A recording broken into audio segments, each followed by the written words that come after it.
আমাদের এই সাংগঠনিক অভিভাবক জনাব তারেক রহমানকে, যিনি ইতিমধ্যে এই রাষ্ট্র সংস্কারের ৩১ দফা জাতির সামনে উপস্থাপন করেছেন, যেখানে বাংলাদেশের প্রতিটি নাগরিকের অধিকারের কথা বলা হয়েছে, অর্থাৎ শিশু থেকে বৃদ্ধ, কৃষক থেকে রাষ্ট্রপতি, ছাত্র যুবক কিশোর, ডাক্তার প্রকৌশলী কিংবা নার্স, অর্থাৎ পেশাজীবী কিংবা বেকার, মুসলিম কিংবা মুসলিম, সমতল ভূমিতে বাস করা বাঙালি কিংবা পাহাড়ে বাস করা ক্ষুদ্র নৃতাত্ত্বিক গোষ্ঠী, প্রতিটি নাগরিকের অধিকারকে সমুন্নীত করার প্রস্তাব তিনি ৩১ দফার মধ্যে রেখেছেন।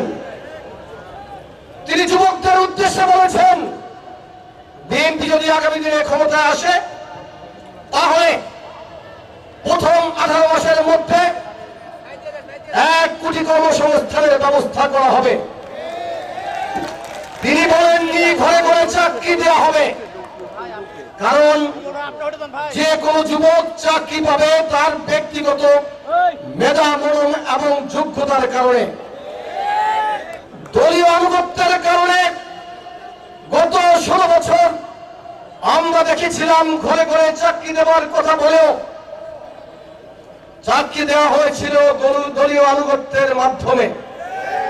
কিন্তু আগামী দিনে যদি বিএনপি ক্ষমতায় আসে, দলীয় আনুগত্য তাকে বাড়তি সুবিধা কিংবা অসুবিধা কোনোটাই দিবে না।